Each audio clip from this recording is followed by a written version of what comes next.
have an idea what you want to be in your life. So if we're talking about designing your career, I definitely know that I don't want to be a financial director. So I'm not going to put effort in gaining those skills and competencies. But in the path that you're taking, often is just taking the leap, following your gut, and it's like, okay, so I'm in this role right now, and I have this opportunity, and it feels amazing, it feels exciting. I feel I can do it, and I feel I can learn from it. I think the trick of a good career is to always challenge yourself to 50%, and to 50% to keep the skills that you know you're good at. So to always strive for that combination. And at some point, if you're very, very good and confident in what you do, then maybe you're not learning anymore. And if you're not learning, then you stop developing in a way. I always strive to be a next step for me to be 50% of what I'm very good at, 50% of what I want to learn or to be better at. And when that comes to the 75 and 80, I start thinking of, okay, what do I want to do next? What do I want to challenge myself next? And wherever that moment in time is, you look around, you see what's new, world is dynamic, there are new jobs popping up every day, new areas, new activities. Maybe something else comes up. Or for example, if you ask me 3 years ago whether I'll be currently doing this job, probably I would say no. But right now I'm quite excited and happy with what I do. Keep yourself challenged, learn. Don't be afraid to be vulnerable of saying, I'm not sure how to do this, or I don't know whether I would like this. Just try and learn from everything you experience. There are no mistakes in life, just forget about this. It's only experience. And the good professionals, and I would say also successful people in general, are the ones who learn not only from bad experience, but also from good experience.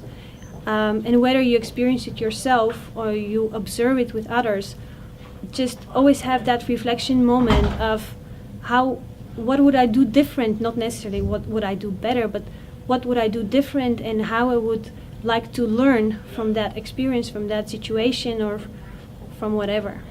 We will always have things we don't like in our jobs, and always will have this 10% that are super exciting and we never get the time to do. But learning, I think, is the greatest asset you can get. Throughout my career, I've had a lot of difficult moments when you're faced with a choice, do I learn from it? Do I grow out of this challenge, out of this difficulty? Or do I stay determined to go through it and take my lessons from that situation? For example, when I started my career, let's say at Heineken, at the time I didn't know that it's going to be career. I had quite a good job in a different company in Bulgaria, and I was happy where I was. However, the crisis hit and I couldn't find a job. So for me, it was a matter of choice.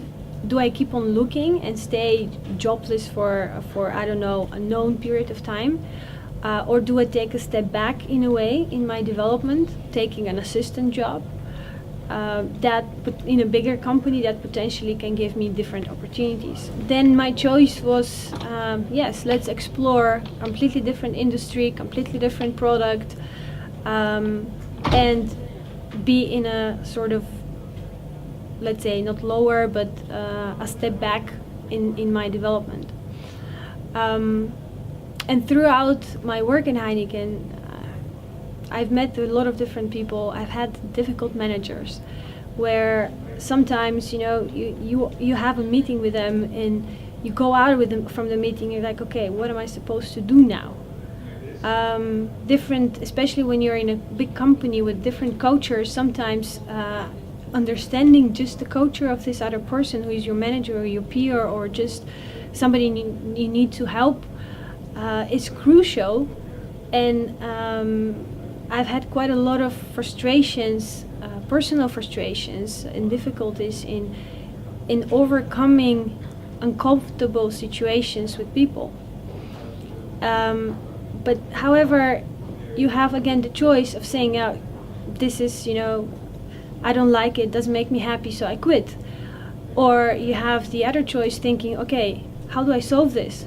How do I find a way to have a better relationship with this person, being your manager or somebody else? How do I find a way to